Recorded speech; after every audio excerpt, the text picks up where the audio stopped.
viewers and potential passport holders, welcome to our channel as we are here to enlighten you on what it takes for one to acquire a passport in Kenya for an adult. As I start with, this is Watu Cyber, and with me I have one of our technical team who will introduce himself, as I will take it later to ask him one or two questions. Yeah, so my name is Edwin. As mentioned, I'm a computer technician with over 10 years experience in computer and online digital services. Yeah. Thank you so much, Edwin. As we start with, the topic of today is all about passport application in Kenya. And question number one that I would like to ask is, how do a Kenyan citizen, or how do an adult Kenyan citizen apply for a Kenyan passport? Yeah, so thank you for your question. So for you to get a Kenyan passport, you will require to have the following.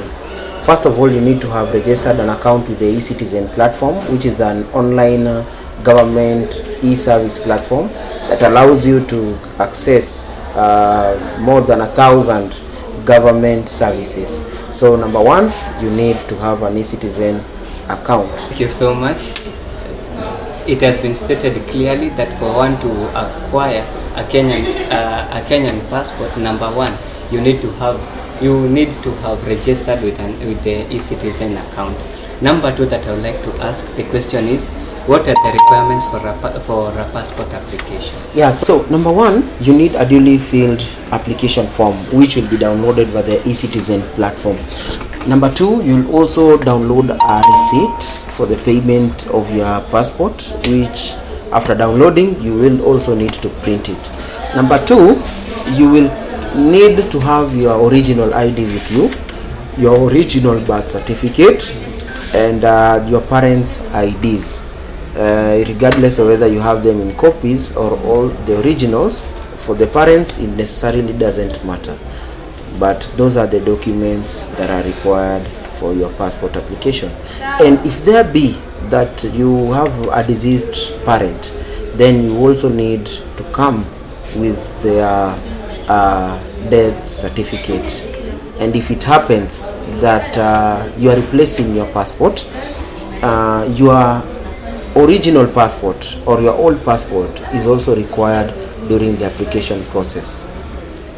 Thank you so much to our viewers. I believe and I guess that the documents that have been stated are well conversant with you.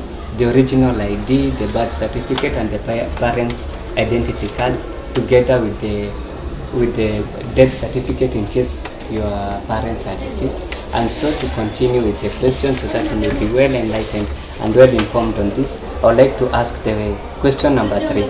How much does it cost for one to apply for a passport? So before I answer that question, we need to classify that there are at least three categories of passports. The first one, we call them ordinary passport. The second one is a category for the diplomatic, the diplomats, and this is called a diplomatic passport. And the third one is a case where is a lost passport or a mutilated passport. So for the first case, which is an ordinary passport for a first-time applicant or a replacement, there are three classes of passport. The first one is called Class A. A Class A is a passport book containing 34 pages, which currently goes for 7,550. The second one is Class B. Class B is a passport book of 50 pages that is currently going for about 9,550. And also we have Class C on that category going for about 12,050 shillings. So these all pertains to the ordinary passport. The second category is classified as the diplomatic category. For you to get a diplomatic passport, they usually go for 12,050 shillings. After this, we also have a class whereby we have people who have lost their passport. For you, if you have lost your passport, then the prices will also differ, regardless of whether you're getting a 34-page book or a 66 page book or a 50 page book, the price remains at 20,050 shilling. The same case for someone who has destroyed the passport. It's usually called a mutilated passport. Whether your passport has got a defect and maybe it is torn or had a spillage, then for this particular one you'll have to pay 20,050 shillings. Thank you. On the same note, on the same question number 3, I would like to ask, and before I ask, I've just heard that you have separated the on the question on how much you can pay, you have categorized your question. Why should a Kenyan adult choose category A over B, or choose category B over A, or choose category any other against any other? So very good question. This one pertains to people depending on the number of times you travel. So majorly the differentiating factor is the number of pages. So we have the class A, which has got only 34 pages. So if you are to visit, if you are a common traveler, then you'll have your passport fill up very quickly. And so that is the only differentiating factor between the class A, class B, and class C. The differentiating factor is only the number of pages that you get for your passport book. Thank you. The point has reached home, and the next question that I would like to ask is question number 4, which states that how long does it take to process a passport?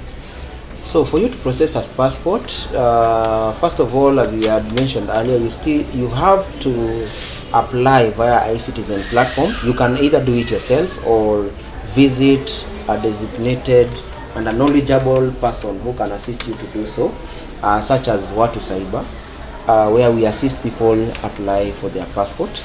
After this, you need to book for an appointment. There are several locations in Kenya where you can visit and have your biometric captured, and then for the passport application process to begin. So the entire duration for you to get your hands on your passport usually varies, but normally it's from 1 month all the way to about 2 months. That's the current waiting time for your passport to be for you to have your passport, and this period is calculated after the capture of your biometrics.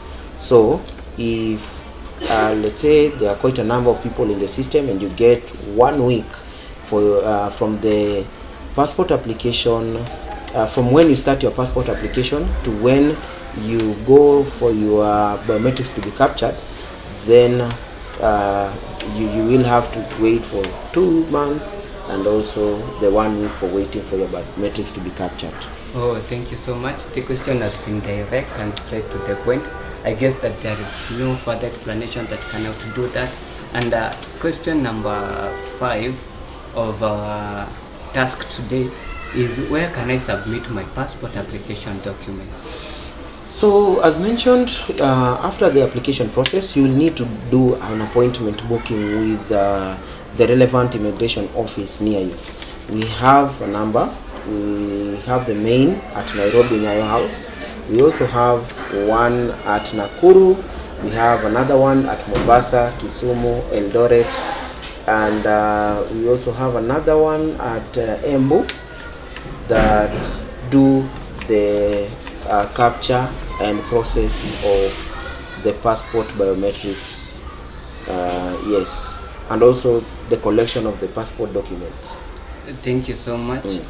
Still, the question that I've asked is still direct, and now the question that I'm going to ask is, in case that my passport is filled up, can I renew it once again? Yeah. The government has given us an avenue for us to apply for a passport even before it expires.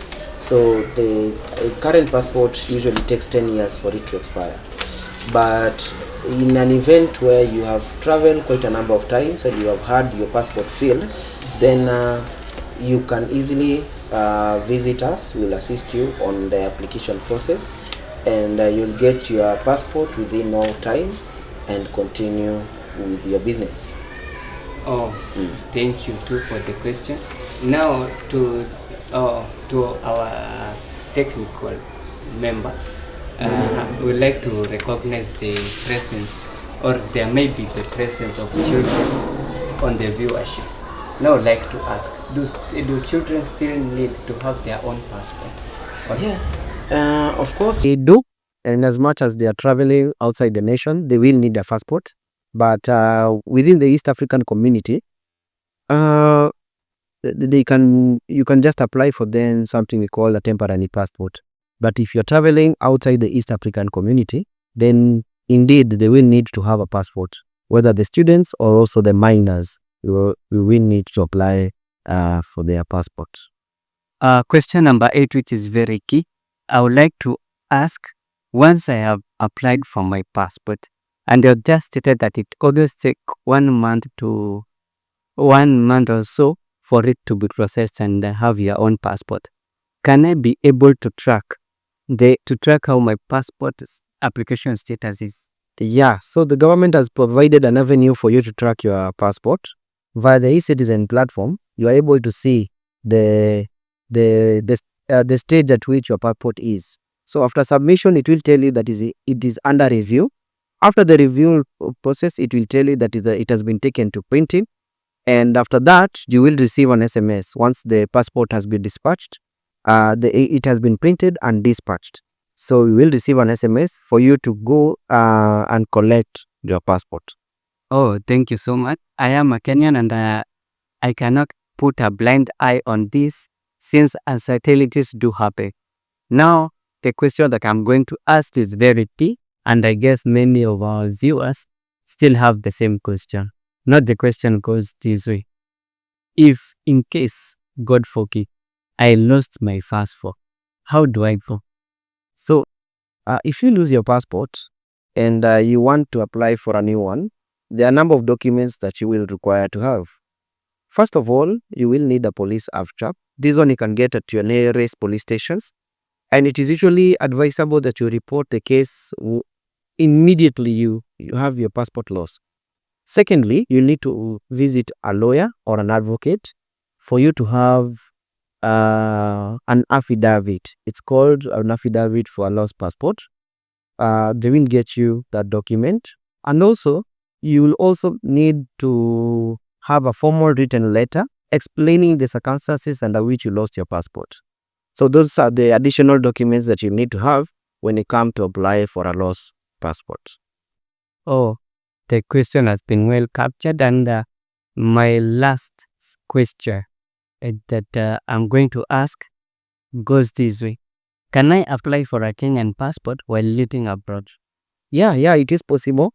In fact, I'm happy to announce that Kenya has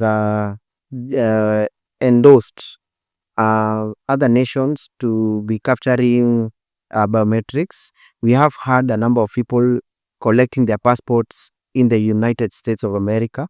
We also have quite a number of clients in the United Arab Emirates, where we have people in Qatar having their passport expire while in their trips or their work while still on work. So we have assisted them to apply and go and collect the biometrics at their relevant diaspora offices. Yes.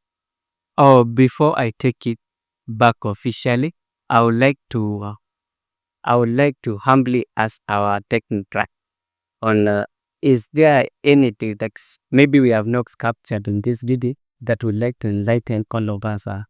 So currently, I believe you have tackled most of the major questions that our viewers do have, and this pertains to the application process from the beginning, from the requirements of the documents, the duration at which it takes for you to have your passport processed, to the collection. So as pertaining to passport application, I believe you have been able to answer 10-ish of the most commonly asked question by our viewers. Well, thank you so much. I've been your host, Masaria Joseph, courtesy of Watu Cyber, where professionalism meets your demand. Welcome.